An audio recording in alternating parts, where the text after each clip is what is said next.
اعوذ باللہ من الشیطان الرجیم بسم اللہ الرحمن الرحیم الحمد للہ رب العالمین والصلاة والسلام علی اشرف الانبیاء والمرسلین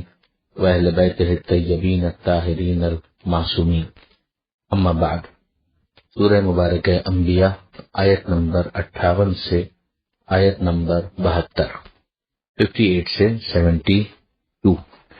حضرت ابراہیم علیہ السلام کی داستان آگے بڑھتی ہے۔ بات یہاں تک پہنچی تھی کہ جناب ابراہیم علیہ السلام نے یہ ارشاد فرمایا کہ میں اللہ کی قسم تمہارے بتوں کے خلاف ایک کارروائی کرنے والا ہوں، ان کا علاج کرنے والا ہوں جب تم پیٹ پھیر کر گئے ہوئے ہوں گے۔ یہ بتا چکی کہ جناب ابراہیم علیہ السلام نے اتمام حجت کرنے کے بعد یہ جملہ بظاہر یا تو دل میں کہا ہوگا یا چپکے سے کہا ہوگا اور اپنے ارادے کو مستحکم کیا تھا۔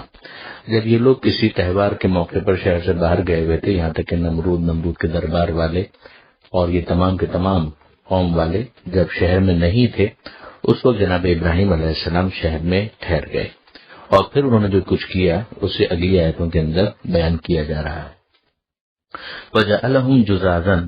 تو ابراہیم علیہ السلام نے ان بتوں کو توڑ کر رکھ دیا، چورا چورا کر دیا۔ إِلَّا كَبِيرًا لَهُمْ، ہاں ان کا جو بڑا بت تھا اس کو رہنے دیا۔ لَعَلَّهُمْ إِلَيْهِ يَرْجِعُونَ، شاید یہ لوگ اس کی طرف آ کر رجوع کریں۔ قَالُوا مَنْ فَعَلَ هَذَا بِآلِهَتِنَا، اور پھر وہی ہوا کہ وہ لوگ آئے اور انہوں نے دیکھا کہ یہاں پر تو جو ہمارا صنم کدا ہے وہ ٹوٹ پھوٹ کا شکار ہے، جو ہمارے بت ہیں ان کو توڑ کر رکھ دیا گیا ہے۔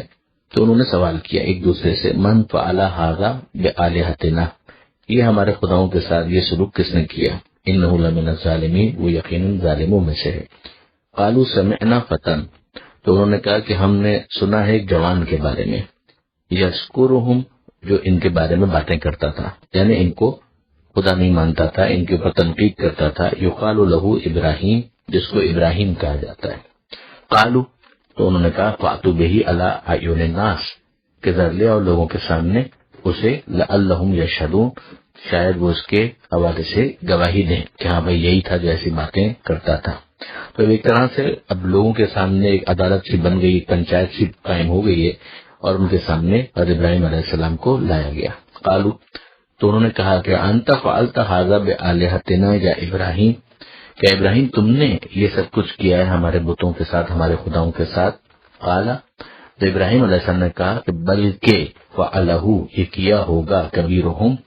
ان کے بڑے نے، ھذا، اس بڑے نے، یعنی جو کہ سلامت تمہیں نظر آ رہا ہے یہ، فاسألوہم ان کانوا ینطقون، تو اس سے پوچھ لو اگر یہ بات کرتا ہے، یہ بات کر سکتے ہیں تو ان بتوں سے ہی سوال کر لو۔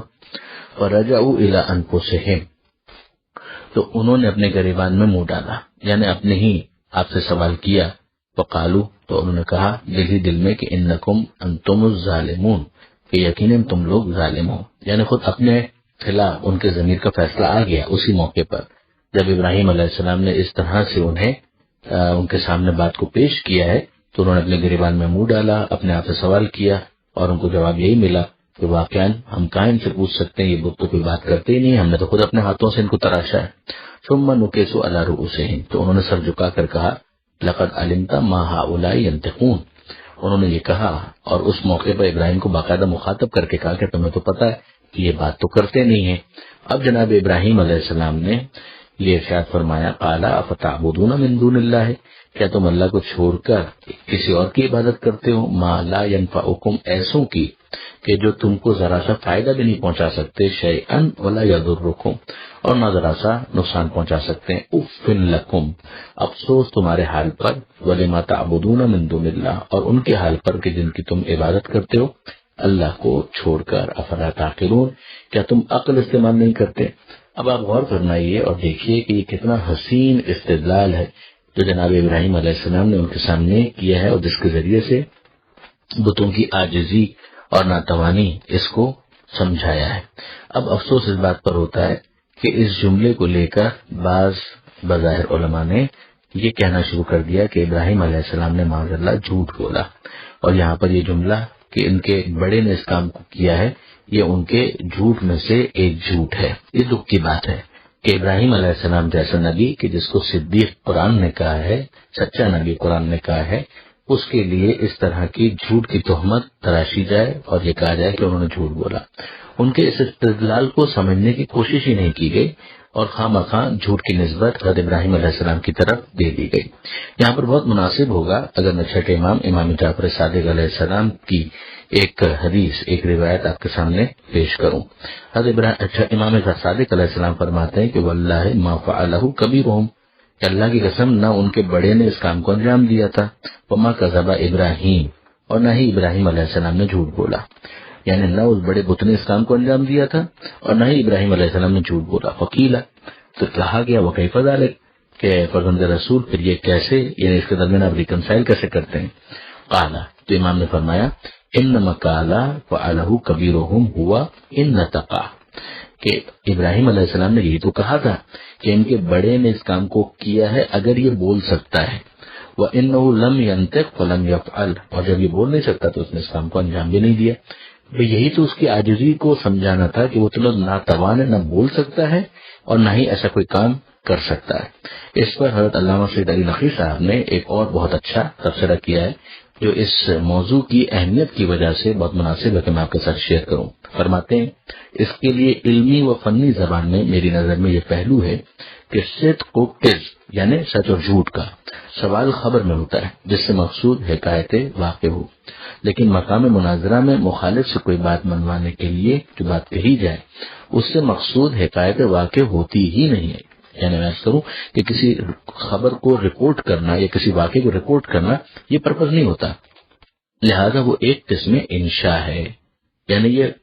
وہ چیز ہی نہیں ہے کہ جس کے اندر صدق اور کذب کا کوئی احتمال ہے۔ پھر فرماتے ہیں اور حقیقت یہ ہے کہ علماء نحو وغیرہ نے جو اقسام انشاء درج کیے ہیں وہ کسی حصر عقلی پر مبنی نہیں ہے، بلکہ استقرائی طور پر انہوں نے چند اقسام کا ذکر کیا ہے جن کے علاوہ بہت سے اقسام ہو سکتے ہیں اور ہیں، اور یہیں پر من جملہ یہ موقع بھی ہے کہ جو جناب ابراہیم علیہ السلام کا استدلال بہت حسین، بہت خوبصورت استدلال ہے کہ جس کو اس طریقے سے بدقسمتی سے تھوڑا سا ڈیگریڈ کرنے کی کوشش کی گئی۔ مگر ابراہیم علیہ السلام قرآن کی نص موجود ہے کہ صدیق تھے، پروردگار عالم نے ان کو اپنا سچا نبی قرار دیا ہے، اور من جملہ بھی عصمت انبیاء کے اوپر دلائل وہاں پر موجود ہیں۔ قالوا، تو اب انہوں نے کیا کیا، حرقوہ وانصروا آلہتکم، انہوں نے کہا کہ اس کو جلا دو اور اپنے خداؤں کی مدد کرو، یعنی ابراہیم علیہ السلام کو آگ میں پھینک دو، ان کنتم فاعلین، اگر تم کرنا چاہتے ہو تو یہ کام کرو، اپنے خداؤں کی مدد کرنا چاہتے ہو تو اس کام کو انجام دو۔ قلنا، تب انہوں نے تو یہ کر دیا کہ آگ روشن کی گئی، اس کی تفصیل یہاں پہ بیان نہیں کی گئی، آگ روشن کی گئی، اور جو کتابوں کے اندر ہے کہ آگ جب بلند ہو رہی تھی تو اتنی حدت اور اتنی گرمی اور اتنی زیادہ اس کی تمازت تھی کہ اوپر سے پرندہ بھی پرواز نہیں کر پاتا تھا۔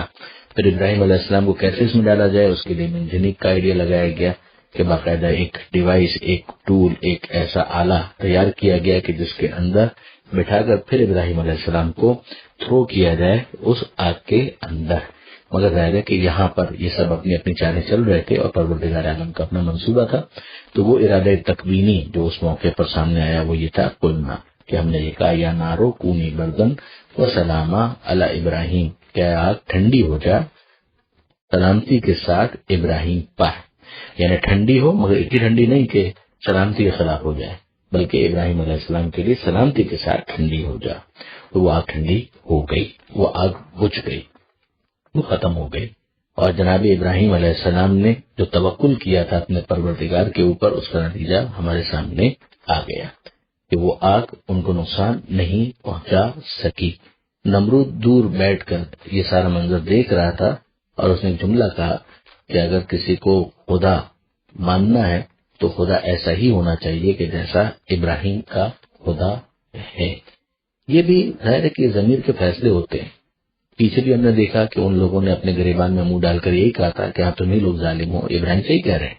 اور یہاں پر ہم نے دیکھا جو روایات اور تفاسیر کے اندر آیا ہے کہ نمرود کو بھی احساس ہو گیا، مگر معاملہ یہی ہوتا ہے کہ یہ ضمیر کی آواز وقتی ہوتی ہے، یہ شرمندگی کا احساس وقتی ہوتا ہے یا دیر پائیدار۔ ہم نے جادوگروں کا بھی دیکھا کہ جادوگروں نے موسیٰ علیہ السلام کے خلاف میدان میں آنے کا فیصلہ کیا، مگر جب ایک مرتبہ ان کی ضمیر نے گواہی دے دی کہ موسیٰ حق پر ہیں تو نبی خدا ہے، تو پھر انہوں نے کسی چیز کی پرواہ نہیں کی۔ ایک وہ ضمیر کا جاگنا ہے اور ایک یہ ضمیر کا جاگنا ہے۔ یہ ضمیر کا جاگنا بڑا ہی وقتی ہے، بڑا ٹیمپریریلی ہے، اس کا کوئی زیادہ فائدہ ہوتا نہیں ہے. اگر یہ مستقل ہو جائے، ایک دوام حاصل کر لے، تو پھر تو انسان کی زندگی تبدیل ہو جاتی ہے، جیسا کہ جناب حور علیہ السلام کا معاملہ تھا. تو پروردگار فرماتا ہے وہ ارادو بہ کیدن، کہ انہوں نے اس کے ساتھ چال چلنا چاہیے، فجعلناہم الاخسرین، تو ہم نے ان کو سب سے زیادہ خسارہ اٹھانے والا بنا دیا. ونجیناہ ولوطا، ہم نے ابراہیم کو اور لوط کو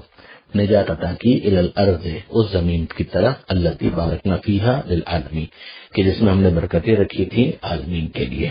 یعنی اب جناب ابراہیم علیہ السلام نے اس جگہ کو ترک کر دیا اور پہنچے ہیں شام کی طرف، کنعان کی طرف، وہ جگہ کی جو بابرکت تھی دنیاوی اعتبار سے بھی، اور وہیں پر کئی نبیوں کو پروردگار عالم نے مبعوث کیا تھا. وَوَهَبْنَا لَهُ إِسْحَاقَ، اور ہم نے ابراہیم کو اسحاق عطا کیا، اسحاق جیسی اولاد دی، ویعقوب، اور یعقوب، نافلۃً، مزید برآں، یعنی مانگا. اور ابراہیم علیہ السلام نے اولاد، اور پروردگار عالم نے جناب سارہ کی جو دعا اس کو مستجاب کیا، تو اسحاق جیسا بیٹا دیا، اور پھر ان نسل کو دوام بھی دیا، اضافہ کیا اس نے، یعقوب کا یعنی پوتا بھی دیا، یہ نسل باقی رہے گی. وَكُلًّا جَعَلْنَا صَالِحِينَ، اور ان سب کو نیکوکار بنا دیا. یہ یہاں پر بات کافی حد تک مکمل ہوئی آیت نمبر 72 پر. اگلے صفحے پر یہ گفتگو آگے بڑھے گی. پروردگار عالم سے دعا ہے قرآن پڑھنے، سمجھنے اور عمل کی توفیق عطا فرما، اور وارث قرآن امام زمانہ کے ظہور میں تاجیل فرما. سورہ مبارکہ انبیاء، آیت نمبر 73 سے آیت نمبر 81، 73 to 81. گزشتہ صفحے کی آخری آیت میں پروردگار عالم نے جناب ابراہیم علیہ السلام کی نسل اور ان کی اولاد کا ذکر فرمایا کہ ہم نے ان کو اسحاق عطا کیا اور یعقوب مزید برآں، یعنی پوتے کا بھی ذکر کیا کہ یعقوب بھی ان کو عطا کیا، اور ان سب کو نیکوکار ہم نے بنایا. اب یہاں سے جو آیتوں کا سلسلہ ہے اس میں پہلی آیت انہی کے بارے میں ہے کہ ارشاد ہوتا ہے وَجَعَلْنَاهُمْ أَئِمَّةً يَهْدُونَ بِأَمْرِنَا، اور ہم نے انہیں امام بنایا جو ہمارے حکم کے مطابق ہدایت کرتے ہیں. یہاں پر ہم دیکھ رہے ہیں کہ جناب ابراہیم علیہ السلام، اسحاق علیہ السلام اور یعقوب علیہ السلام تینوں کے لیے مشترکہ طور پر ائمہ کا لفظ استعمال ہوا ہے. اور یہ بھی ایک تعبیر اس طرح کی بنے گی کہ جو سورہ بقرہ میں تھا کہ ہم نے ابراہیم تم کو انسانوں کے لیے امام بنایا، اور انہوں نے سوال کیا تھا کہ میری ذریت میری اولاد میں، تو پروردگار عالم نے یہی ارشاد فرمایا تھا کہ ظالموں تک یہ عہدہ نہیں جائے گا، یعنی جو مجسم عدل اور عدالت کے مجسم نمونے ہوں گے ان تک یہ عہدہ جائے گا. تو یہاں پر ان دو کا تعارف تو کم سے کم ہو گیا. ابراہیم کو ملا کر یہ تین ہو گئے، ابراہیم علیہ السلام، اسحاق علیہ السلام اور یعقوب علیہ السلام. مگر یہ پھر سمجھ میں آیا کہ جو امامت کا عہدہ ہے وہ بھی پروردگار عالم کی طرف سے عطا کیا جاتا ہے، اور اس کی کنٹینیوٹی کا ایک حصہ یہاں پر ہمارے سامنے آ گیا. تو ارشاد ہوتا ہے کہ وہ ہمارے حکم کے مطابق ہدایت کرتے ہیں. وَأَوْحَيْنَا إِلَيْهِمْ فِعْلَ الْخَيْرَاتِ، اور ہم نے ان کی جانب وہی بھیجی، فعل الخیرات نیک کاموں کے کرنے، وإقامت الصلاۃ اور نماز ادا کرنے، وإیتاء الزکوٰۃ اور زکوٰۃ دینے کی، وَكَانُوا لَنَا عَابِدِينَ اور وہ صرف ہماری عبادت کرتے تھے. وَلُوطًا اور لوط کو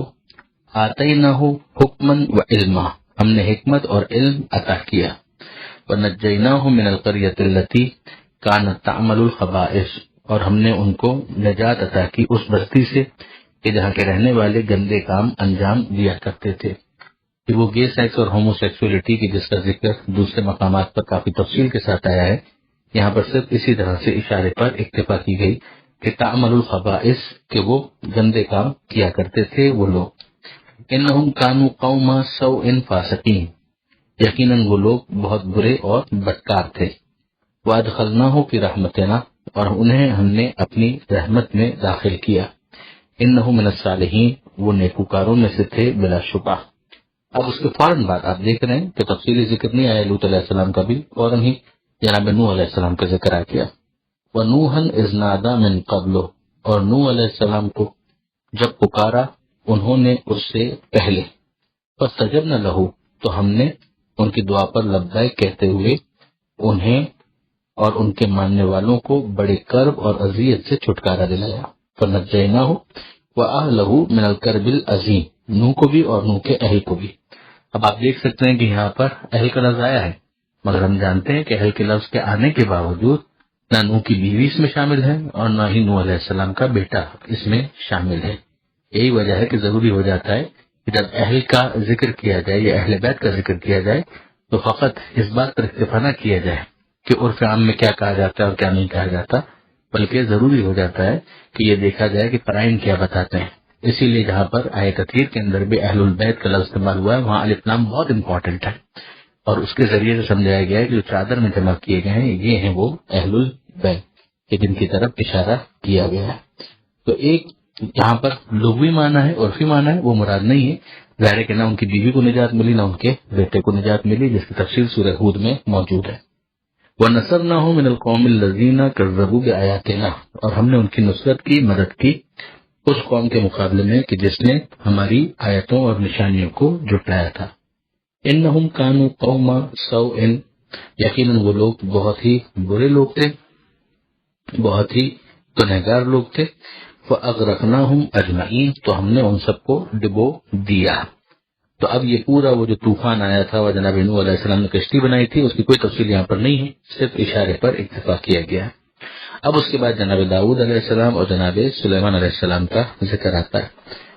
اور ظاہر ہے کہ سلیمان علیہ السلام داؤد علیہ السلام ہی کے وارث تھے۔ ان دونوں کا ذکر آ رہا ہے اور ایک خاص واقعے کا حوالہ بھی دیا جا رہا ہے۔ وَدَاوُودَ وَسُلَيْمَانَ إِذْ يَحْكُمَانِ فِي الْحَرْثِ، کہ جب وہ لوگ فیصلہ کر رہے تھے کھیتی کے بارے میں۔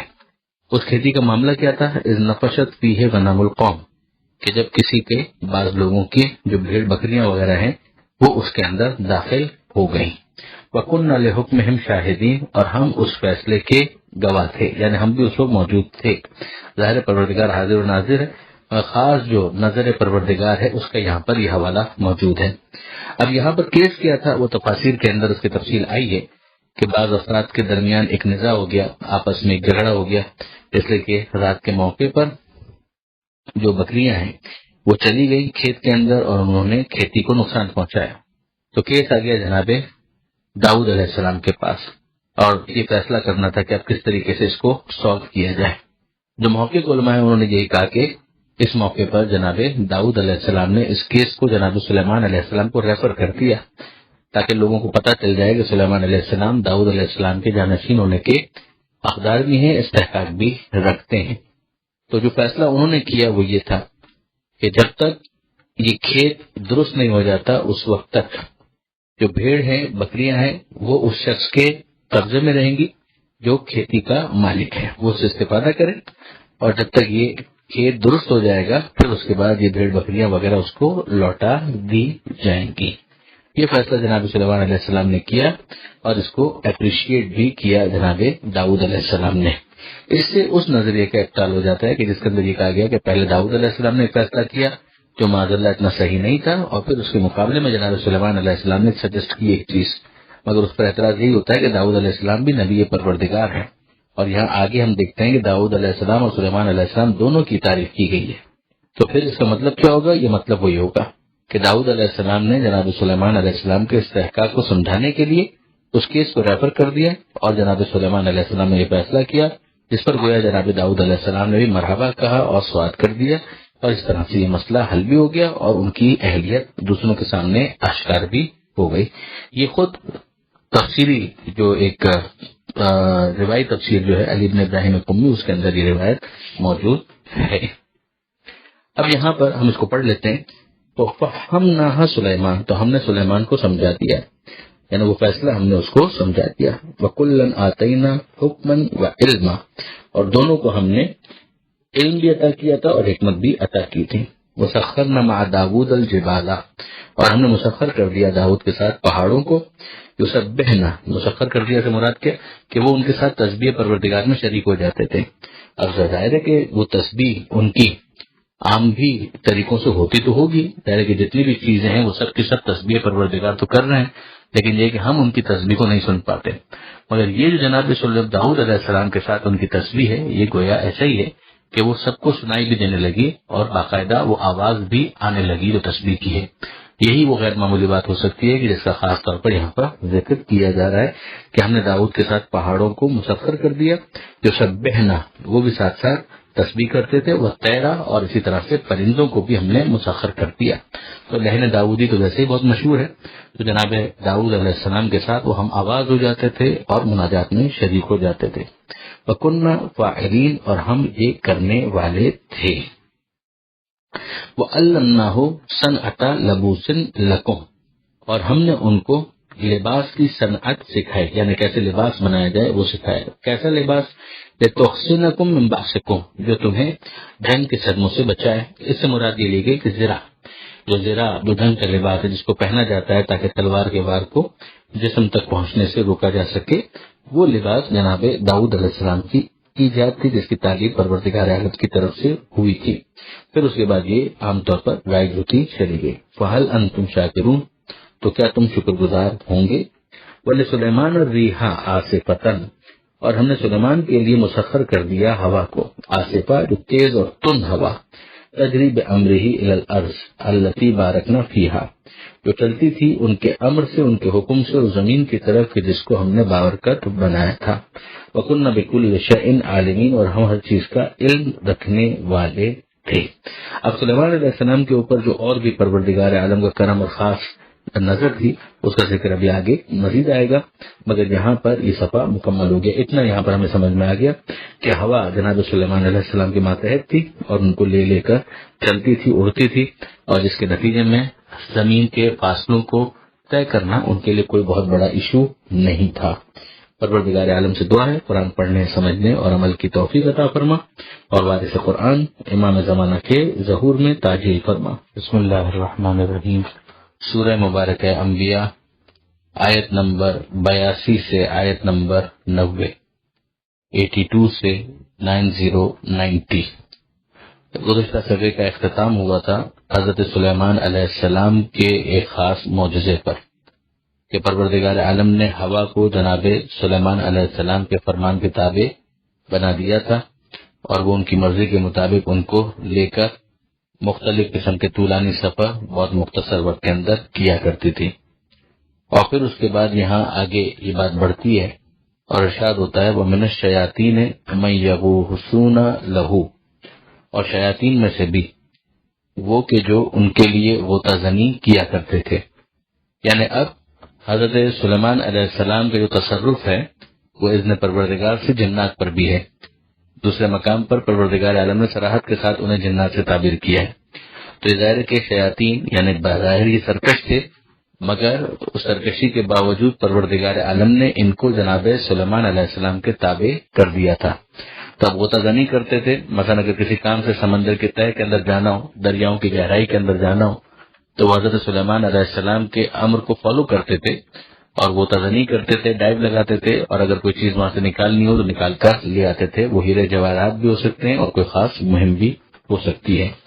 وَيَعْمَلُونَ عَمَلًا دُونَ ذَلِكَ، اور اس کے علاوہ بھی ان کے لیے کام کیا کرتے تھے۔ وَكُنَّا لَهُمْ حَافِظِينَ، اور ہم انہیں بغاوت اور سرکشی کرنے سے باز رکھتے تھے۔ تفسیر نمونہ میں صاحب تفسیر نے اس کا ترجمہ اس انداز سے کیا جو بہت سمجھ میں بھی آنے والا ہے، کہ اگر وہ شیاطین تھے تو ان کو پھر سرکشی کرنی چاہیے تھی، مگر وہ سرکشی سے باز رہتے تھے، اور یہ پروردگار عالم کا خاص ان کے اوپر ایک انتظام تھا، ایک اہتمام تھا۔ پھر اس کے بعد جناب سلیمان علیہ السلام سے یہ گفتگو آگے بڑھتی ہے اور جناب ایوب علیہ السلام تک پہنچتی ہے۔ وہ ایوب اذ نادى ربہ، اور ایوب کہ جب انہوں نے اپنے پروردگار کو صدا دی، انی مسنی الضر، کہ مجھے بڑی اذیت ہو گئی ہے، وانت ارحم الراحمین، اور یقیناً تو تمام رحم کرنے والوں میں سب سے زیادہ رحم کرنے والا ہے۔ یہ انبیاء کی مناجات کی خاص لطافت ہے کہ جس کے اندر اپنا مدعا بھی بیان کر دیا جائے، اور ایک پروٹوکول کے تحت اور ایک بہت ہی صحیح انداز سے صحیح لفظوں کے انتخاب اور چناؤ کے ساتھ پروردگار عالم کی بارگاہ میں عرض ادب کیا جائے۔ لہٰذا ہم جانتے ہیں کہ جناب ایوب علیہ السلام کا جو نام ہے وہ تو صبر کا استعارہ بن چکا ہے۔ حضرت ایوب علیہ السلام کا جو صبر ہے وہ ضرب المثل ہے۔ قرآن مجید میں بھی پروردگار عالم نے یہ کہا کہ ہم نے انہیں صابر پایا۔ جناب ایوب علیہ السلام صبر کی گویا انتہا پر پہنچ گئے تھے، کہ جہاں پر بچے بھی انتقال کر گئے، حادثے کا شکار ہو گئے، جو مال و متا تھا وہ بھی لٹ گیا، ختم ہو گیا، جل کر خاک ہو گیا، کھیت کھلیان فصلیں وغیرہ، لیکن اس کے باوجود جناب ایوب علیہ السلام اپنے صبر پر باقی رہے۔ بیماریاں بھی ہو گئی اور انتہائی سخت بیمار ہونے کے باوجود، کوئی بھی بیماری نبیوں کو ایسی تو نہیں ہو سکتی کہ جس کی وجہ سے جو ان کا کانٹیکٹ عوام سے ہونا چاہیے وہی اس کی نظر ہو جائے، لہذا ایسی تو کوئی بیماری نہیں، لیکن بہرحال بیماری اور شدید بیماری اس کا جناب ایوب علیہ السلام نے سامنا کیا، اور آخر میں جب انہوں نے دعا مانگی تو اس انداز سے کہ انی مسنی الضر وانت ارحم الراحمین، کہ گویا ایک انتہائی لطیف پیرایا کہ بندہ بس اپنی تکلیف بیان کرتا ہے اور خالق کے عمومی لطف و کرم کا اظہار کر دیتا ہے، اس کے علاوہ لفظوں میں اظہار مطلب کچھ بھی نہیں کرتا۔ اور یہی انداز دوسری جگہ آپ قرآن میں دیکھیں گے تو جناب موسیٰ علیہ السلام کی زبان سے آیا ہے کہ رب انی لما انزلت الی من خیر فقیر، سورہ قصص میں، کہ چونکہ تیرا فیض کرم میرے شامل حال رہے، بہرحال میں اس وقت ضرورت مند ہوں، اور جو بھی تو خیر نازل کرے اس کا میں ضرورت مند ہوں۔ تو اب یہاں پر پروردگار عالم فرماتا ہے کہ فاستجبنا لہو، تو ہم نے ان کی دعا قبول کی، فکشفنا ما بہ من ضر، اور جو اذیت انہیں تھی اسے دور کر دیا، وآتیناہ اہلہ ومثلہم معہم، اور ہم نے ان کی جو اولاد تھی وہ عطا کی اور ان کے ساتھ اتنے ہی اور بھی اضافے کر دیے، یعنی اس میں اور بھی اضافہ کر دیا۔ بعض روایتوں میں یہاں تک آیا ہے کہ جو ان کی اولادیں مر گئی تھی پروردگار عالم نے ان کو اپنے قدرت خاص سے واپس اسی دنیا کے اندر زندہ بھی کر دیا۔ وَمِثْلَهُمْ مَعَهُمْ رَحْمَةً مِّنْ عِنْدِنَا، یہ سارا تھا ہماری طرف سے ایک مہربانی کی بنا پر، وَذِكْرَى لِلْعَابِدِينَ، اور جو عبادت گزار ہے ان کے لیے ایک انتباہ، یعنی ان کے لیے بھی اس کے اندر ایک نصیحت ہے۔ اب اس کے بعد پروردگار عالم نے ایک ساتھ تین بزرگان کا ذکر کیا، وَإِسْمَاعِيلَ وَإِدْرِيسَ وَذَوْالْكِفْلِ، اسماعیل، ادریس اور ذوالکفل۔ اس میں اسماعیل اور ادریس علیہ السلام کے بارے میں تو بالکل ایک اسٹیبلش ہے کہ یہ انبیاء تھے، لیکن جناب ذوالکفل یا تو بہت صالح تو وہ یقیناً تھے ہی، لیکن انبیاء میں شامل تھے یا نہیں تو اس میں اقوال مختلف ہیں۔ کل من الصابرین، یہ سب کے سب صبر کرنے والوں میں شامل تھے، تو ان کی جو نمایاں ترین صفت پروردگار عالم نے یہاں پر بیان کی ہے وہ صبر ہے۔ وَأَدْخَلْنَاهُمْ فِي رَحْمَتِنَا، ان سب کو ہم نے داخل کیا اپنی رحمت میں۔ إِنَّهُمْ مِنَ الصَّالِحِينَ، وہ نیکوکار تھے، تو صابرین تھے، ہماری رحمت میں داخل تھے، اور وہ صالحین تھے، نیکوکار تھے۔ اب اس کے بعد ذکر آتا ہے جناب یونس علیہ السلام کا، اور نام سے نہیں، ان کا حوالہ مچھلی کا یہاں پر دیا گیا کہ وَظَنُّونَ إِذْ ذَهَبَ مُغَاضِبًا، اور مچھلی والے کو جب وہ غصے میں بھرے ہوئے گئے، وَظَنَّ، تو ان کا یہ گمان تھا أَن لَن نَقْدِرَ عَلَيْهِ، کہ ہم ان کے اوپر تنگی نہیں کریں گے۔ فَنَادَىٰ فِي الظُّلُمَاتِ، تو انہوں نے تاریکیوں کے اندر ندا دی، پکارا، أَن لَا إِلَٰهَ إِلَّا أَنْتَ، کہ تیرے سوا کوئی خدا نہیں، سبحانک، تو بے عیب ہے، انی کنت من الظالمین، یقیناً میں ظلم کرنے والوں میں سے تھا۔ فاستجبنا لہ، تو ہم نے ان کی دعا کو سنا، قبول کیا، ونجیناہم من الغم، اور انہیں اس رنج اور غم سے نجات دی، وکذالک ننجی المؤمنین، اور اسی طرح سے ہم مومنین کو نجات دیتے ہیں۔ تو سب سے پہلی بات جو اس آیت کے ذیل میں سمجھنی ہے وہ یہ ہے کہ حضرت یونس علیہ السلام غصے میں جب بھرے ہوئے جا رہے تھے تو کس پر ان کو غصہ تھا؟ ان کا غصہ یقیناً اپنی قوم پر تھا۔ نبی کی بات ہو رہی ہے، یونس علیہ السلام کی بات ہو رہی ہے، وہ کہ جسے پروردگار نے منتخب کیا ہے۔ بے شک ان کا اذن پروردگار کے بغیر پیش بھی چلے جانا ایک ترک اولا تو تھا کہ وہاں سے وہ چلے گئے، مگر جو اس کی تفصیل ہے وہ اپنے مقام پر کہ قوم والوں نے جس طرح سے گڑ گڑا کر آتے ہوئے عذاب کو برطرف کروایا، بہرحال وہ ایک ایکسیپشنل کیس بن گئے۔ تو جناب یونس علیہ السلام کا وہاں سے چلے جانا، حضرت یونس علیہ السلام کا وہاں سے چلے جانا، اس سے پہلے کہ وہ نتیجہ دیکھتے،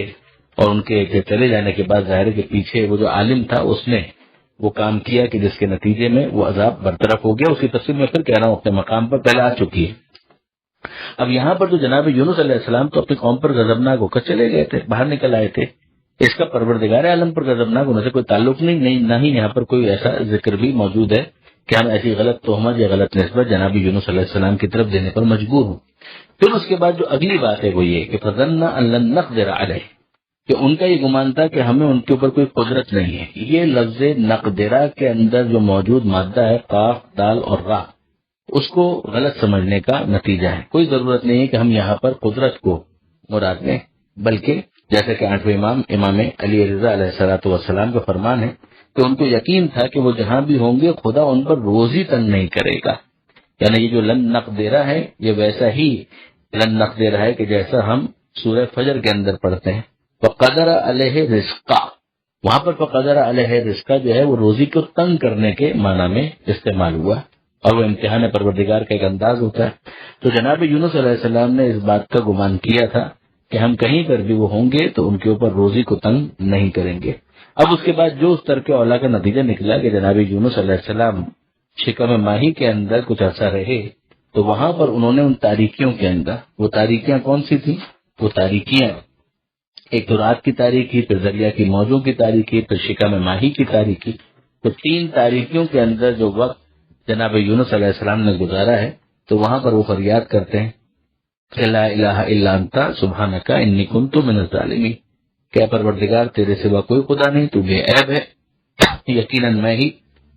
ظلم کرنے والوں میں سے تھا۔ یعنی ظلم کرنے والوں سے مراد وہی جیسے جناب آدم علیہ السلام کا جملہ تھا کہ ظلمنا انفسنا، کہ پروردگار ہم نے اپنے آپ پر ظلم کیا، یعنی ایک ایسا کام کیا جو ہمارے شان نشان نہیں تھا، تو وہ کسی نہ کسی نوعیت کا ظلم تو ہوگا، لیکن یہ کہ بہرحال وہ ترک اولا تھا، اور جناب یونس علیہ السلام نے اس موقع پر فریاد کی۔ اب جو پروردگار عالم نے جواب دیا ہے کہ ہم اسی طرح سے مومنین کو نجات دیتے ہیں، اس پر چھٹے امام جعفر صادق علیہ الصلوۃ والسلام کا یہ تبصرہ بہت مناسب ہے کہ خدا نے فرمایا کہ جس طرح ہم نے یونس کو غم سے نجات دی، اسی طرح اہل ایمان کو بھی دیا کرتے ہیں۔ تو تعجب ہے اس شخص پر کہ جسے کوئی رنج اور غم لاحق ہو، وہ کیوں آیت کریمہ نہیں پڑھتا، یعنی اس آیت کی تلاوت نہیں کرتا۔ اسی وجہ سے اس کی تلاوت کا ہمارے یہاں بہت زیادہ معمول بھی ہے، رواج بھی ہے، مومنین پڑھا کرتے ہیں، اور اس کا پڑھنا بہت اچھا ہے کہ لا الہ الا انت سبحانک انی کنت من الظالمین۔ اب یہاں پر مغاضباً کے لفظ کے حوالے سے جو غلط فہمی ہو سکتی تھی وہ بھی ختم ہو گئی، لن نقدر کے حوالے سے جو غلط فہمی ہو سکتی تھی وہ بھی ختم ہو گئی، والحمدللہ رب العالمین۔ آگے یہ بات بڑھتی ہے جناب زکریا علیہ السلام تک۔ وزکریا اذ نادى ربہ، کہ زکریا کو جب انہوں نے صدا دی، رب لا تذرنی فردا وانت خیر الوارثین، اے میرے پروردگار مجھے اکیلا نہ چھوڑ اور تو بہترین ورثہ دار ہے، یعنی مجھے اولاد عطا کر۔ اس سے پہلے ہم سورہ آل عمران میں اور سورہ مریم میں بھی اس بات کو تفصیل کے ساتھ دیکھ چکے ہیں کہ حضرت زکریا کی اس دعا کا پھر نتیجہ جناب صالح علیہ السلام کی صورت میں ظاہر ہوا۔ فاستجبنا لہ، تو ہم نے ان کی دعا کو سن لیا، اس کو رسپونڈ کیا، ووہبنا لہ یحییٰ، اور ہم نے انہیں یحییٰ عطا کیا، یحییٰ جیسا بیٹا عطا کیا، وَأَصْلَحْنَا لَهُ زَوْجَهُ، اور ان کے لیے ان کی زوجہ کو ٹھیک کر دیا۔ اب ٹھیک کر دیا تو کیا مراد ہے کہ جناب زوجہ جناب زکریا علیہ السلام جو ہے وہ ظاہر ہے کہ بوڑھی ہو چکی تھی، بانجھ تھی، تو ان کا شباب ان کو لوٹا دیا گیا، اور اسی کی طرح ان کا جو بانجھ پن تھا اس کو بھی دور کر دیا گیا، وہ نقص ختم ہو گیا، اور اس کے نتیجے میں وہ اولاد پیدا کرنے کے قابل ہو گئے۔ انہم کانوا یسارعون فی الخیرات، یہ تھے وہ کہ جو نیکی کے کاموں کے اندر تیزی کرتے تھے، جلدی دکھاتے تھے، وَيَدْعُونَنَا رَغَبًا وَرَهَبًا، اور یہ ہم کو پکارتے تھے امید کے ساتھ اور خوف کے ساتھ، وَكَانُوا لَنَا خَاشِعِينَ، اور یہ ہمارے لیے جھکنے والے تھے۔ یہاں پر ہمیں یہ بھی سمجھ میں آ گیا کہ جو دعائیں قبول ہوتی ہیں ان کی کچھ شرائط ہے کہ انسان نیکی کے کاموں کی طرف تیزی دکھائے، امید بھی ہو، خوف بھی ہو، اور پروردگار کی خاطر جھکا رہے۔ امتحان طولانی ہو جائے تو بھی وہ مایوس نہ ہو، جیسے کہ جناب زکریا علیہ السلام کو بڑھاپے میں ان کی مراد ملی اور بیٹا عطا ہوا۔ یہاں پر یہ سفر مکمل ہوا۔ پروردگار عالم سے دعا ہے قرآن پڑھنے، سمجھنے، عمل کرنے کی توفیق عطا فرما، اور وارث قرآن امام زمانہ کے ظہور میں تعجیل فرما۔ بسم اللہ الرحمن الرحیم۔ سورہ مبارکہ انبیاء، آیت نمبر 91 سے آیت نمبر 102، 91 سے 102۔ گزشتہ آیات میں ہم نے دیکھا کہ پروردگار عالم نے کئی انبیاء کا ذکر فرمایا، اور آخر میں جناب زکریا علیہ السلام اور جناب یحییٰ علیہ السلام کا ذکر ہوا۔ اب یہاں پر جو پہلی آیت ہے اس میں جناب مریم سلام اللہ علیہ کا ذکر ہو رہا ہے، اگرچہ ان کا نام نہیں آیا مگر ان کی صفات یہاں پر بیان ہو رہی ہیں اور ان کے اعلیٰ کردار کی گواہی پروردگار عالم کی طرف سے دی جا رہی ہے۔ واللتی احسنت فرجہا، اور اس خاتون کو جس نے اپنے کو مرد کے تصرف سے بچایا، یعنی جناب مریم سلام اللہ علیہ جنہوں نے اپنے کردار کی حفاظت کی۔ وَنَفَخْنَا فِيهَا مِنْ رُوحِنَا، تو ہم نے ان میں اپنی روح کا ایک حصہ پھونک دیا۔ یہ روح کا پھونک دینا ظاہر ہے کہ بہت بڑا شرف ہے جب پروردگار عالم اسے اپنی طرف منسوخ کر رہا ہے۔ حضرت آدم علیہ السلام کے تجزیے میں بھی ہم نے اس چیز کو دیکھا ہے کہ پروردگار عالم فرماتا ہے کہ نفخت فیہ من روحی، کہ جب اس میں اپنی باز روح یا روح خاص کو پھونک دوں، تو یہ روح خاص ظاہر ہے کہ پروردگار عالم کی طرف نسبت کی وجہ سے شرف کا اعلان ہے، یہ جو جناب آدم علیہ السلام کے لیے تھا اور یہاں پر جناب مسیح علیہ السلام کے لیے، جناب عیسیٰ علیہ السلام کے لیے قرار پایا۔ پھر ارشاد ہوتا ہے وَجَعَلْنَاهَا وَابْنَهَا آیَةً لِلْعَالَمِينَ، اور انہیں اور ان کے بیٹے کو تمام جہانوں کے لیے قدرت کی ایک نشانی ہم نے قرار دیا، کہ اس طرح سے عام طور پر کہاں اولاد پیدا ہوتی ہے کہ بغیر کسی مرد کے تصرف کے کماری خاتون سے اولاد پیدا ہو جائے بغیر کسی انفلوئنس کے۔ مگر یہاں پر ہم دیکھ رہے ہیں کہ پروردگار عالم کے انتظام خاص سے ایک جو روٹین کا پروسیس ہے اس سے ہٹ کر بیٹے کی ولادت ہو رہی ہے، اور پروردگار عالم نے انہیں اور ان کے فرزند کو ایک نشانی بنا دیا عالمین کے لیے، تو یہ بہت بڑا شرف ہے۔ پھر اس کے بعد اب پروردگار عالم یہ ارشاد فرماتا ہے ان ھذہ امتکم امۃ واحدہ، بے شک یہ تمہاری امت ہے، ایک امت، یعنی ملت ایک ملت، دین ایک دین، یہ سب ترجمے اس کے کیے گئے۔ وَأَنَا رَبُّكُمْ، اور میں تمہارا تم سب کا رب ہوں، فَاعْبُدُونِ، تم میری ہی عبادت کرو۔ وَتَقَطَّعُوا أَمْرَهُمْ بَيْنَهُمْ، مگر انہوں نے جدا جدا کر رکھا ہے اپنے معاملات کو، کُلٌّ إِلَيْنَا رَاجِعُونَ، اور ان سب کو ہماری ہی طرف بالآخر پلٹنا ہے۔ یعنی اب ہو یہ گیا کہ ہونا کیا چاہیے تھا اور ہوا کیا؟ ہونا یہ چاہیے تھا کہ ان تمام انبیاء کے پیغام کے اندر جو ایک جہت ہے، یکجہتی ہے، توحید کا پیغام ہے، خدا کی طرف لے جانے کا پیغام ہے، پروردگار سے قریب کرنے کا پیغام ہے، تو ہر رسول جو ہے خدا کی طرف سے، یہی وہ چیز ہے کہ جو خود قرآن مجید کے اندر بھی پروردگار عالم نے دکھائی اور سمجھائی کہ لا نفرق بین احد منہم، کہ ہم ان میں سے کسی نبی کے درمیان، نبیوں کے درمیان فرق کے قائل نہیں ہیں، ان کے حفظ مراتب اپنی جگہ پر، کہ تلک الرسول فضلنا بعضهم علی بعض، کہ یہ سب رسول ہیں، ان میں سے بعض کو ہم نے بعض پر فضیلت دی ہے۔ وہ فضیلت ہونا الگ بات ہے، وہ تو ایک گروہ کے اندر مثلا سارے مسلمان ہیں تو بھی سب ایک برابر نہیں ہے، فرق ہے، لیکن کیا نبیوں کے مراتب کے فرق کے بعد ان کے پیغام کی جہت الگ الگ ہے؟ قطعاً ایسا نہیں ہے۔ جو عقائد ہیں، جو اصول دین ہے، وہ ایک ہے، قیامت کا عقیدہ کامن ہے، توحید کا عقیدہ کامن ہے، نبیوں کی نبوت خدا کی طرف سے، ان کی نمائندگی خدا کی طرف سے، جو ان کے پاس وہی نازل ہوتی ہے وہ اس کو پہنچانے کے پابند ہیں۔ لوگوں کی ذمہ داری بھی یہ ہے کہ جس نبی کے زمانے میں وہ ہے اس نبی کی بات کو انہوں نے قبول کرنا ہے، اور دیگر تمام انبیاء پر ایمان لانا بھی اس کا جز ہے۔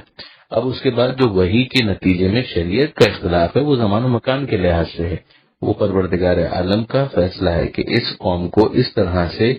اپنی بارگاہ میں عبادت کی دعوت دینی ہے، عبادت ایک ہی ہوگی، پروردگار ہی کی ہوگی، مگر اس کے طریقوں میں، مثلا نماز کے طریقوں میں جزوی کچھ اختلاف ہو سکتا ہے، کچھ اور احکام شریعت کے اندر اختلاف ہو سکتا ہے، مگر وہ تمام معاملات جب پروردگار کی طرف سے ہیں تو پھر اس اختلاف کی کوئی حیثیت باقی نہیں رہتی، اس لیے کہ جو اختلاف ہے وہ اسی اعتبار سے کہ ایک طریقہ پچھلے طریقے کا ناسخ ہے اور پچھلا طریقہ منسوخ ہے، لیکن وہ بھی پروردگار کی طرف سے تھا، یہ بھی پروردگار کی طرف سے تھا، مگر نتیجہ کیا نکلا کہ بہت سے افراد جب نبی آئے تو ان کی باتوں کو انہوں نے سنجیدگی سے نہیں لیا، ایک تو یہ گڑبڑ کر ڈالی، اور پھر اس کے بعد جو مختلف انبیاء کے فالوورز تھے ان کو چاہیے یہ تھا کہ بعد میں آنے والے نبی سے وہ مل کر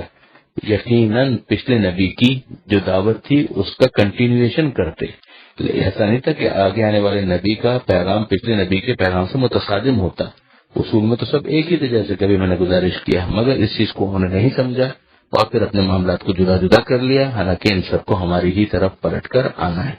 یہ بات سورہ مائدہ کی آیت نمبر 48 میں بھی ہم دیکھتے ہیں کہ پروردگار فرماتا ہے کہ الی اللہ مرجعکم جمیعا،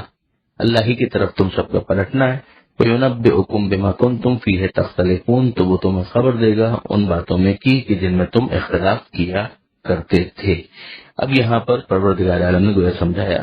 کہ اصولی طور پر امت، ملت، دین ایک ہی ہے۔ ان الدین عند اللہ الاسلام، دین اللہ کے نزدیک صرف اسلام ہے، میں تمہارا رب ہوں، عبادت میری ہونی چاہیے۔ ہاں، انہوں نے اپنے معاملات کو مختلف فی بنا لیا اپنے خواہشات کی اتباع کی وجہ سے، احوا کی اتباع کی وجہ سے۔ اب آگے ارشاد ہوتا ہے فَمَن يَعْمَلْ مِنَ الصَّالِحَاتِ،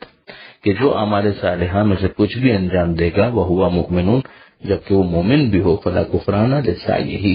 تو اس کی کوشش کی ناقدری نہ ہوگی، وَإِنَّ لَهُ كَاتِبُونَ، اور ہم اس کے لکھ لینے والے ہیں۔ یہاں پر بھی آپ دیکھ لیجئے کہ اعمال صالحہ کی قبولیت کے لیے ایمان کو شرط کے طور پر پیش کیا گیا۔ یہ بھی لطف کیا گیا کہ من کے ذریعے سے یہ سمجھایا گیا کہ ہم تم سے کوئی 100% ایسی ایفرٹ نہیں مانگ رہے کہ جس کے اندر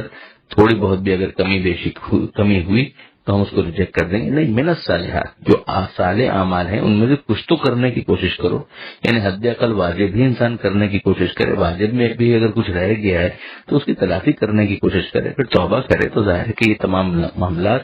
حل ہو سکتے ہیں، مگر ایمان بہرحال شرط ہے۔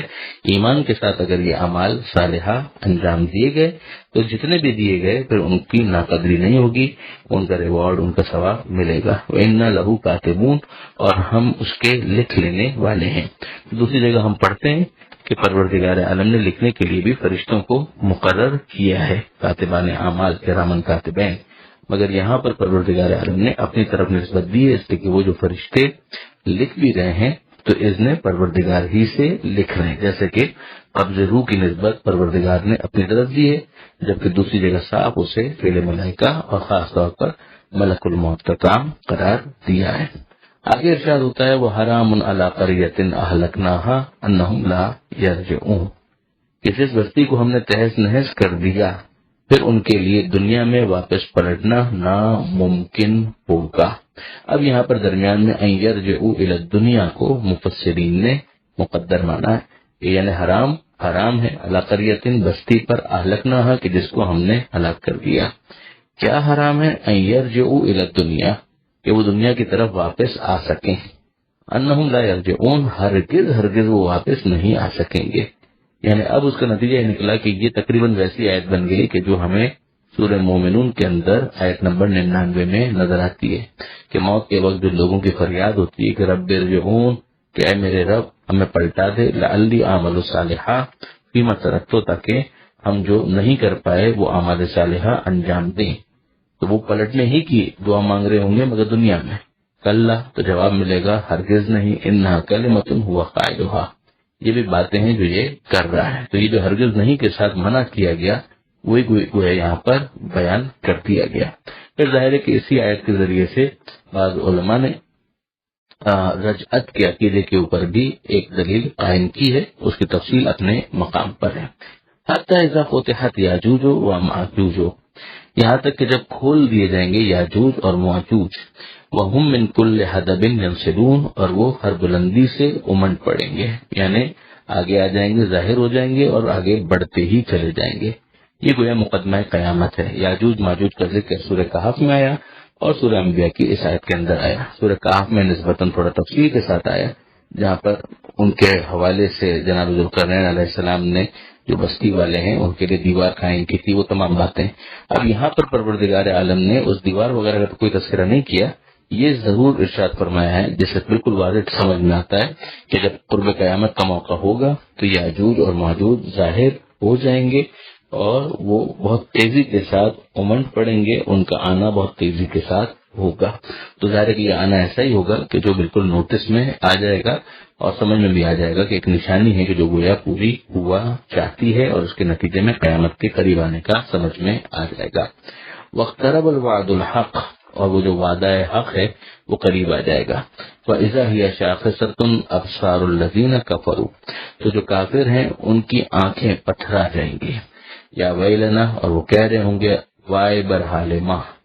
افسوس ہمارے حال پر، قد کننا فی غفلۃ من ھذا، ہم اسی سے تو غفلت میں تھے، بل کننا ظالمین، بلکہ ہم بڑے ظلم کے مرتکب تھے۔ یعنی اب ان کا کفر وہ اسی غفلت کے سر نتھی ہو گیا، یعنی اس دنیا میں انہوں نے اپنا وقت ضائع کر دیا، غفلت میں رہے اور نتیجتاً کفر کو اپنا شعار بنایا، تو اب یہ بعد میں ان کے لیے پچھتاوا ہی ہو سکتا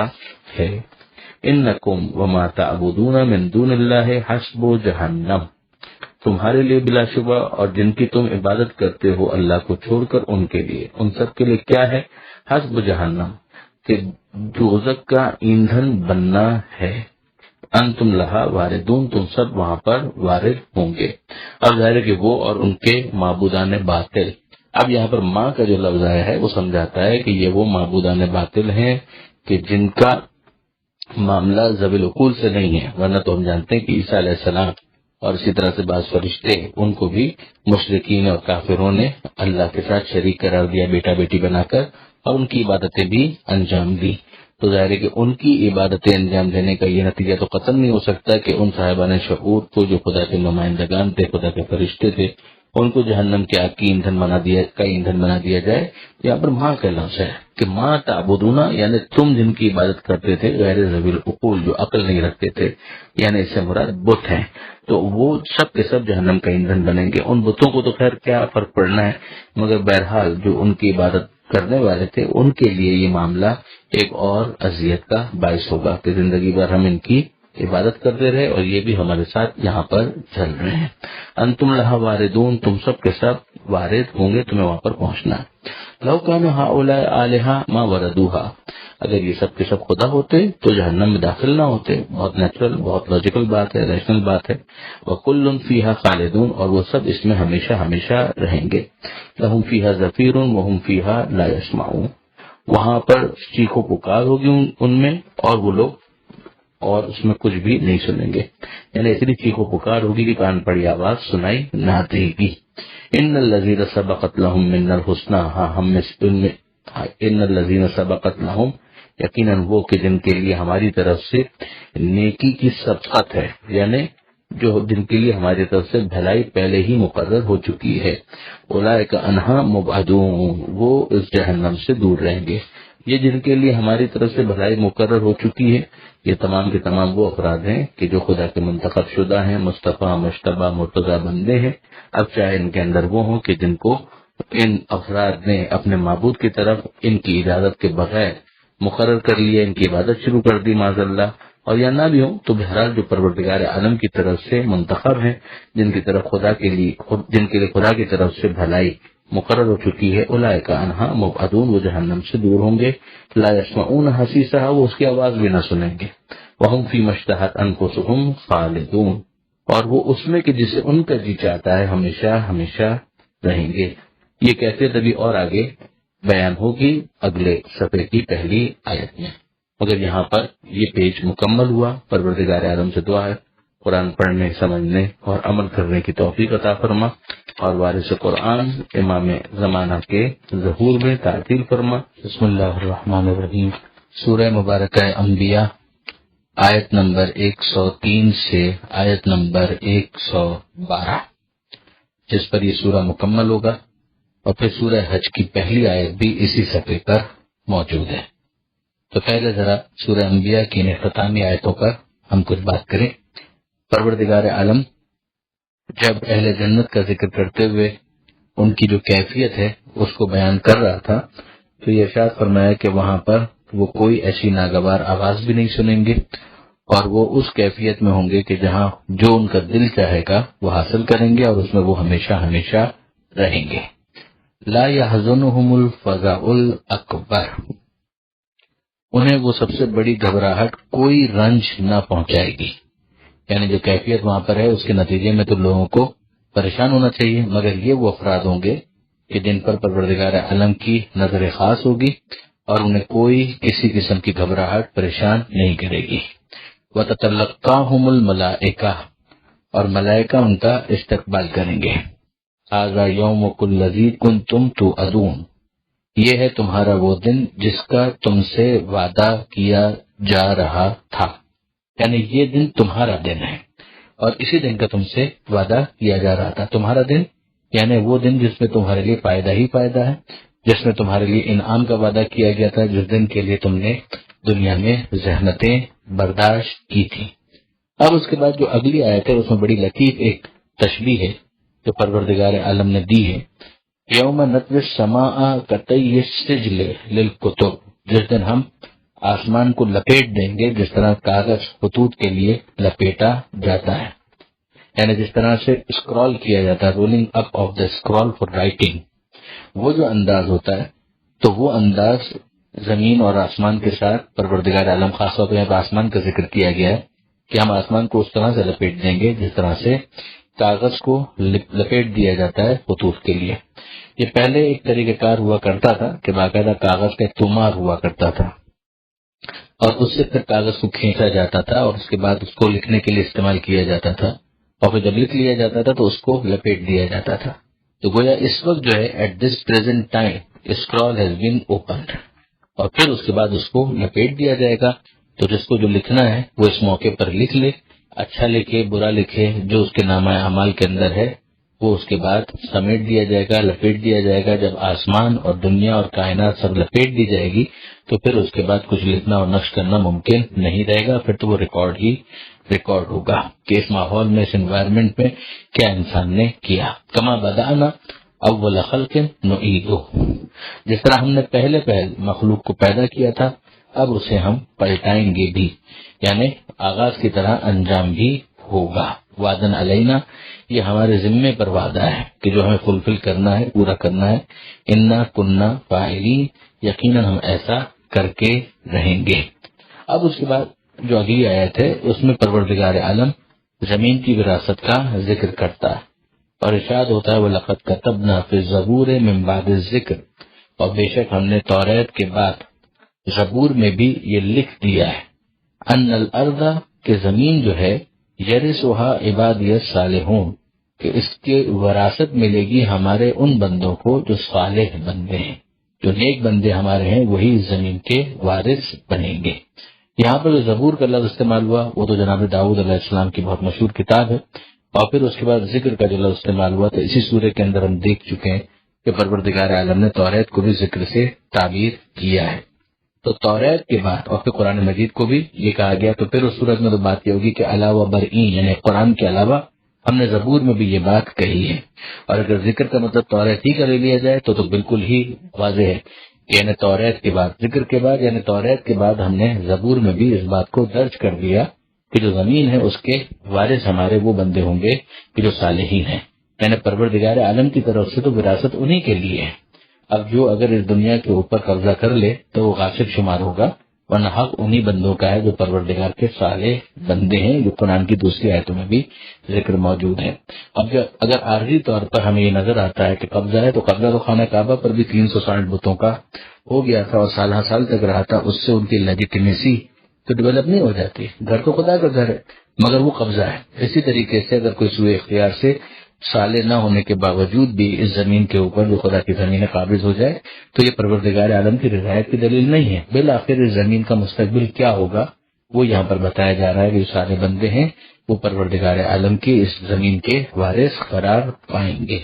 اب یہ جو ہمارے پاس روایات ہیں، احادیث موجود ہیں آل محمد علیہ السلام کے ذریعے سے، اس میں تو واضح طور پر اس سے حضرت امام زمانہ امام مہدی علیہ السلام کی حکومت اور ان کی آخری جو وارث ہونے والا جو معاملہ ہے اس کا تذکرہ آیا ہے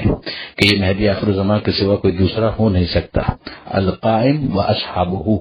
یہ امام کے عین الفاظ ہیں علی بن ابراہیم قمی کی تفسیر کے اندر۔ اور اسی طریقے سے امام محمد باقر علیہ السلام کی بھی ایک حدیث آئی ہے تفسیر تبیان کے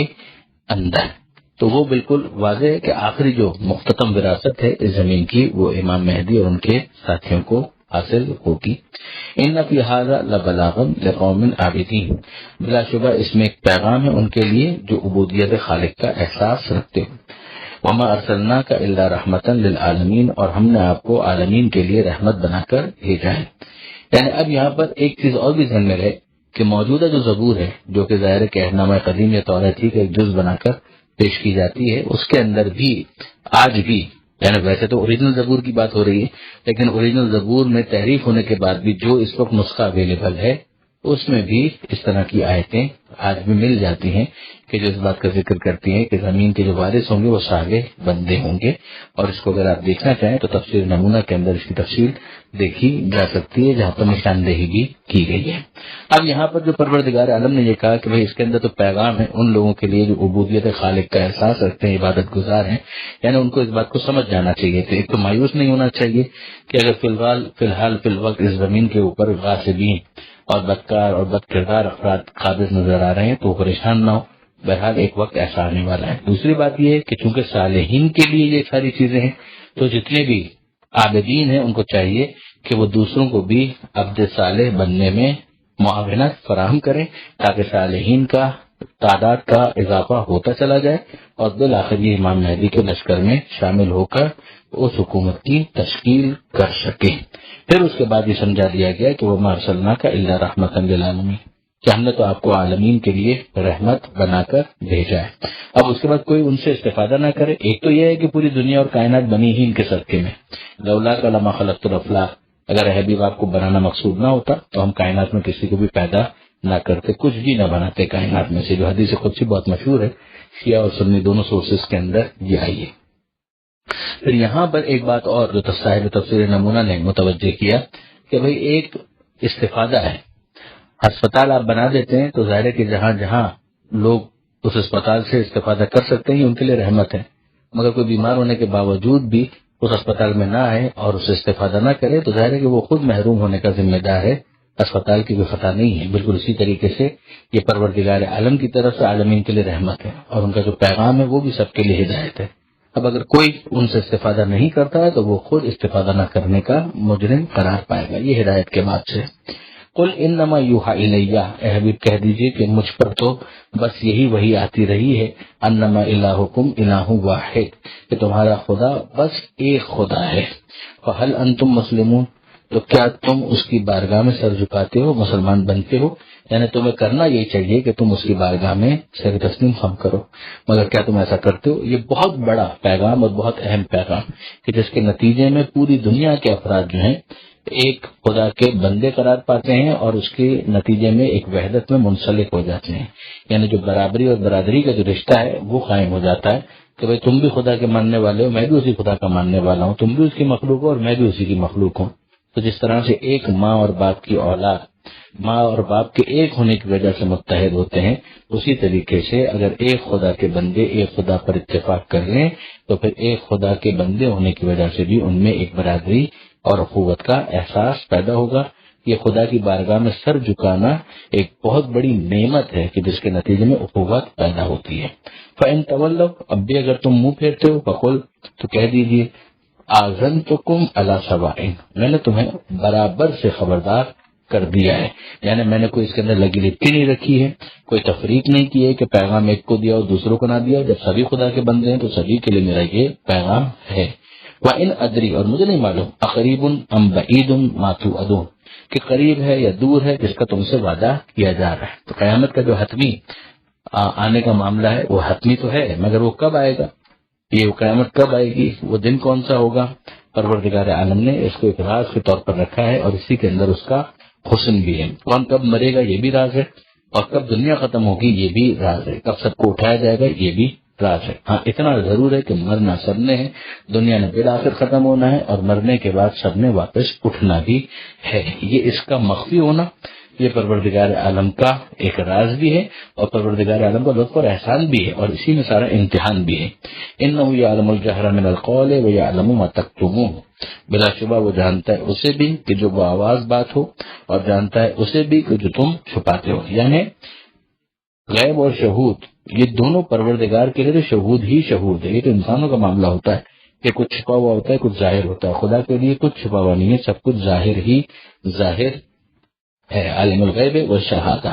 تو پروردگار عالم سے کچھ چھپا ہوا نہیں ہے، پروردگار عالم سے کچھ بھی مخفی نہیں ہے. وَإِنْ أَدْرِي، اور مجھے نہیں معلوم، لَعَلَّهُ فِتْنَةٌ لَكُمْ وَمَتَاعٌ إِلَىٰ حِينٍ، ممکن ہے کہ تمہاری اس میں آزمائش ہو اور یہ بھی ممکن ہے کہ عارضی فائدہ ہو ایک وقت تک کے لیے. یعنی اب پروردگار عالم فوراً کیوں نہیں پکڑتا جبکہ وہ جانتا ہے تو پروردگار عالم کا فوراً نہ پکڑنا، فوراً گرفت میں نہ لینا، وہ ایک آزمائش تو ہے ہی، ایک تو یہ اس کا فلسفہ۔ اور دوسری بات یہ ہے کہ تم گنہگار ہوتے ہوئے اگر اس کے اندر مزید عیاشی کرنا چاہتے ہو تو تمہارے گناہوں کا بوجھ مزید بڑھ بھی جائے اور پھر آخر میں ایک دم تم کو گرفت میں لے لیا جائے۔ قال،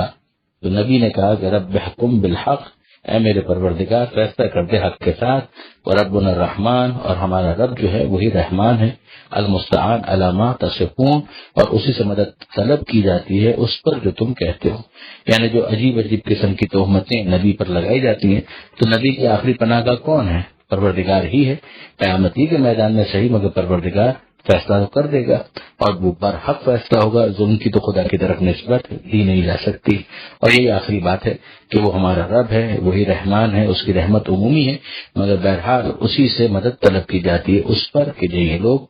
باتیں بناتے ہیں اور جو یہ لوگ کہتے ہیں۔ یعنی اس میں یہ بھی سمجھا دیا گیا کہ اس کے ربوبیت کا تقاضا یہ ہے کہ وہ ہدایت کا بھی انتظام کرے، اور اس کی ربوبیت کا تقاضا یہ ہے کہ وہ اس دنیا کے اندر عمومی رحمت جس سے کافر، مشرک، مسلمان سب استفادہ کرتے ہیں وہ بھی قائم رکھے۔ مگر پھر آخر میں جب میدان قیامت ہوگا اور حساب کتاب ہوگا تو المستعان علی ما تصفون، تو اسی سے مدد طلب کی جائے اس پر جو تم کہتے ہو۔ دنیا میں وہ حوصلہ دے اور آخرت میں وہ فیصلہ کر دے۔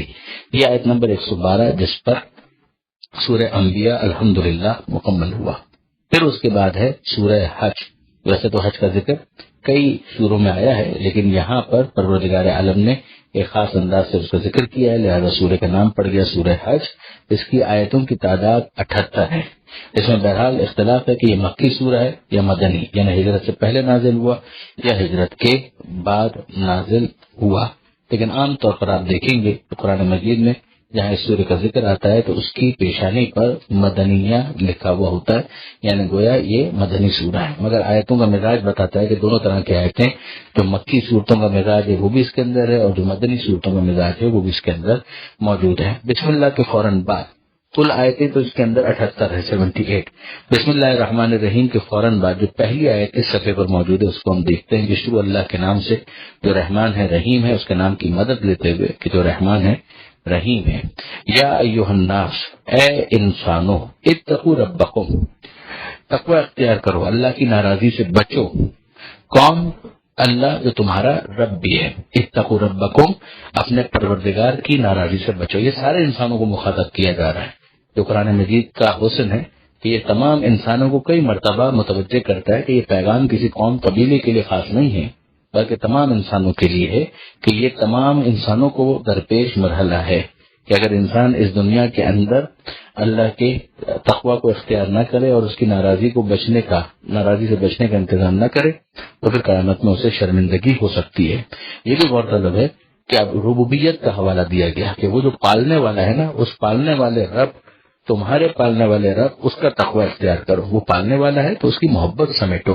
نہ یہ کہ اس کی ناراضی کو اور اس کے غضب کو دعوت دو۔ ان زلزلۃ الساعۃ شیء عظیم، یقیناً جو قیامت کا زلزلہ ہے وہ بہت بڑی چیز ہے۔ جب قیامت برپا ہوگی تو قیامت کا برپا ہونا قیامت ہے۔ یہ پہلی آیت ہے، اور اب اس کے بعد آگے منظر کشی ہوگی اور مختلف مثالیں پیش کی جائیں گی جس کے ذریعے سے جو ہولناکی ہے قیامت کی اس کو سمجھایا جائے گا، مگر وہ اگلے صفحے پر ہے۔ پروردگار عالم سے دعا ہے قرآن پڑھنے، سمجھنے اور عمل کی توفیق عطا فرما، اور وارث قرآن امام زمانہ کے ظہور میں تعجیل فرما۔ وآخر دعوانا ان الحمد للہ رب العالمین، والسلام علیکم ورحمۃ اللہ وبرکاتہ۔